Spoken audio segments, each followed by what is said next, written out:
স্বামী স্ত্রীর সম্পর্ক ভালো রাখার সেরা ৫ উপায়। ১. উদ্দেশ্য। কাজ কিংবা কথা নয়, এর পেছনের উদ্দেশ্য দেখুন। সবসময় মনে রাখুন এবং ধরে নিন যে আপনার সঙ্গী আপনাকে আঘাত করার মতো কিছু করবে না। এতে হতাশা, দোষারোপ এবং অপরাধবোধ অনেকাংশ কমে যাবে। আপনার সঙ্গীর সব কাজ ইচ্ছাকৃত নয়, তা জানা থাকলে ঝগড়াঝাটির সময় বলা কথা নিয়ে পরবর্তীতে ঝামেলা হবে না। যদি জানেন যে তিনি আপনার প্রতি ইতিবাচক, তবে তাকে ক্ষমা করাও সহজ হবে।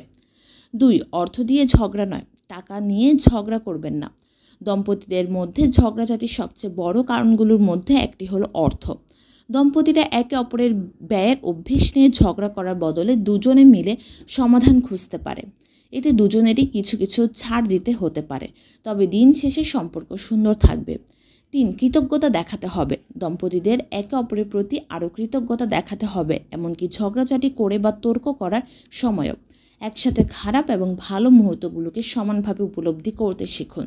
এটি বুঝতে সাহায্য করে যে বিয়ের সম্পর্ক সফল হতে উভয় পক্ষের সমর্থন ও পরিশ্রম থাকা চাই। ছাড় দেওয়া। কখনো কখনো স্বামী স্ত্রীর মধ্যে একজনকে ছাড় দিতে হতে পারে। একজনই সবসময় প্রভাব ধরে রাখতে পারে না। দক্ষতার উপর নির্ভর করে দায়িত্বের বন্টন করা যেতে পারে। সম্পর্কে ভালোবাসা থাকলে একে অপরকে প্রাধান্য দেওয়ার ক্ষেত্রেও সমস্যা হবে না। ৫. সময় কাটানো। স্বামী স্ত্রীর একে অপরের সঙ্গে আরও বেশি করে সময় কাটানো উচিত। এটি অনুভূতির ভুল ব্যাখ্যার সম্ভাবনা হ্রাস করে। ক্লান্তিকর দিনের পরে যখন তার কাঁধে হাত রেখে জিজ্ঞাসা করবেন দিনটি কেমন ছিল, তখন সে স্বয়ংক্রিয়ভাবে তার অনুভূতি প্রকাশ করবে।